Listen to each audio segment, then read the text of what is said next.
Okay, so here we are, and we're about to go on a journey and defeat the first installation for Lost Ruins 1 on hard mode with a requirement of 1.4 million with only 1.224 million cap. Alright, it's gonna be hard, but if you're careful and patient, you should be able to figure out by the end of the video if you are able to defeat this or not. So this first stage is pretty good because you get a lot of room to run around. And what you should be watching out for are these demon warlocks, because they have a ranged attack and they hurt really bad.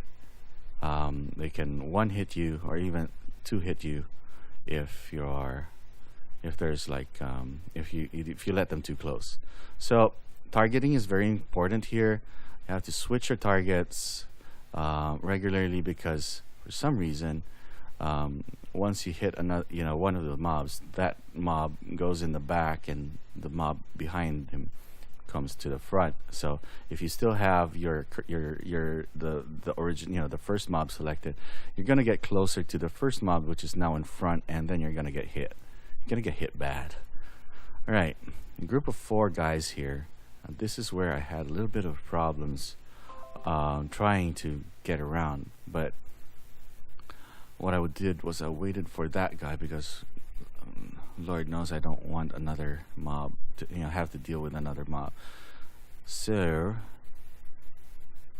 targeted that guy, switch target to the front,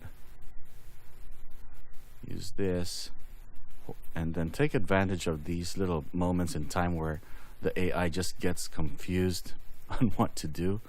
Ouch.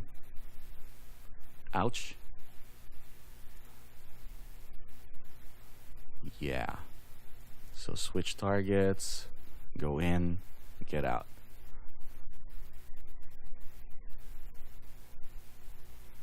Switch target again. The first time I did this was really painful. Really, really painful.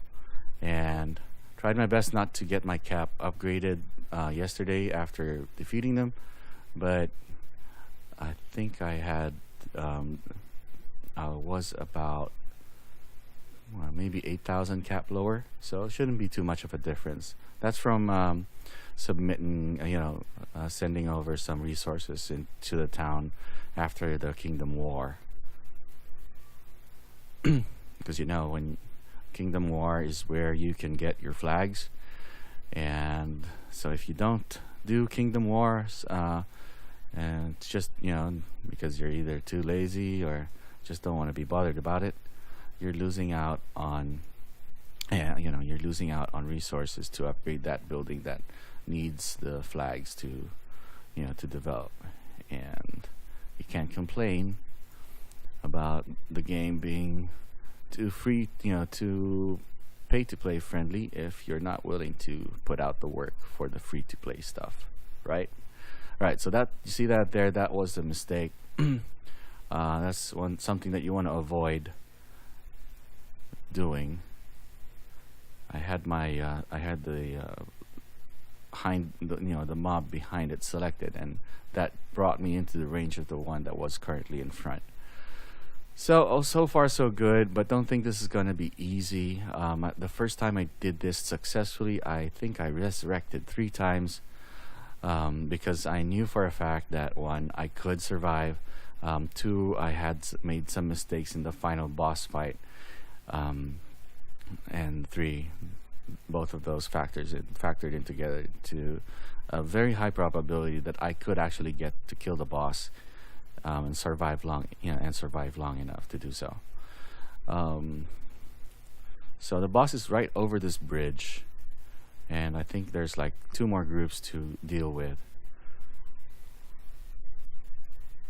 Shit. Oh, you didn't hear that. I didn't say it. I didn't say the whole word. I just said shh. I was telling you guys to be quiet. Shh. All right. Okay. And then for the final mob spawn at this gate over here.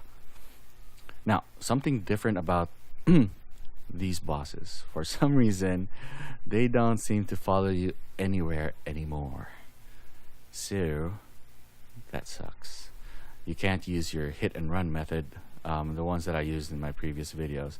You actually have to tank them. So that's why now I mentioned something about some requirements, because there's no way around it.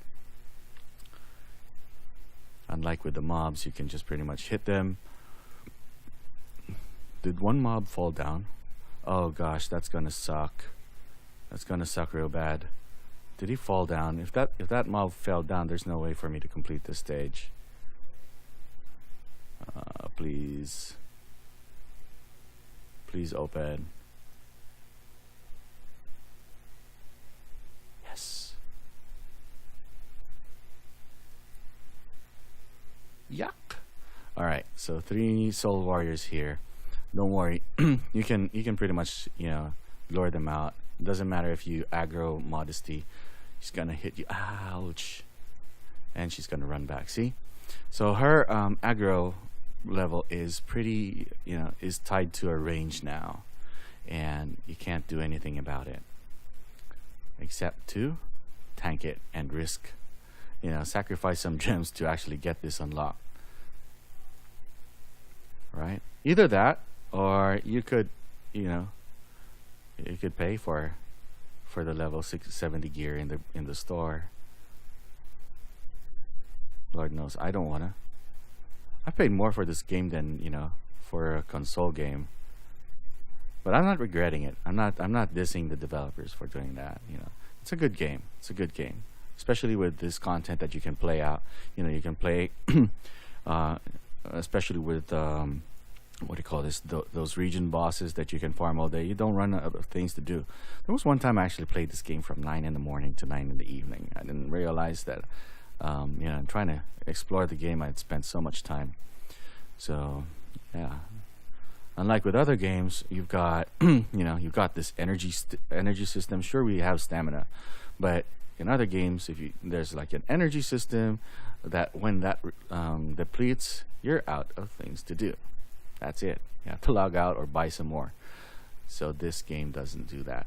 All right, back to the to the boss. I'm gonna stop talking now.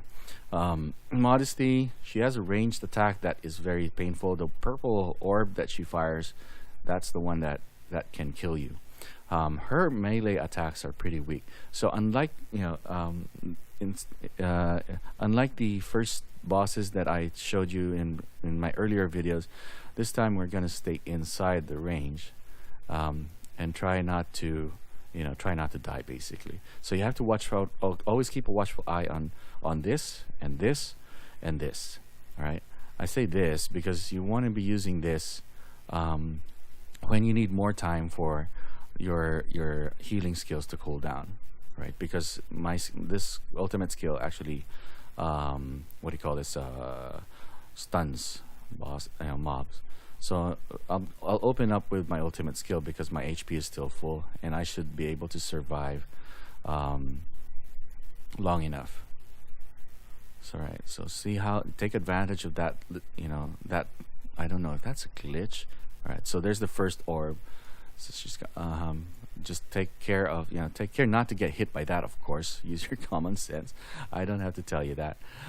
So look at my HP. I am now at 30%. So I fired off my healing skill, and she's fired 2 orbs in succession, which sucks.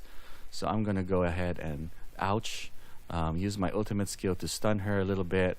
Use my second healing skill to regain the HP. Wait for my gosh, this is hard. Wait for my oh boy. Pray for my healing skill to cool down. I got 2 seconds on the clock. 4. Right. I got hotkeys mapped to this. Right. And also take advantage of your companion skills.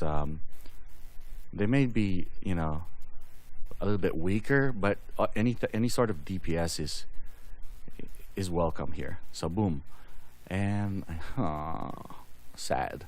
All right, so that's how you defeat um, this stage, and it's pretty much the same for all the stages. Goodbye. No, I'm just kidding. I'm gonna go ahead and create another video for the other two stages. Stay tuned, okay?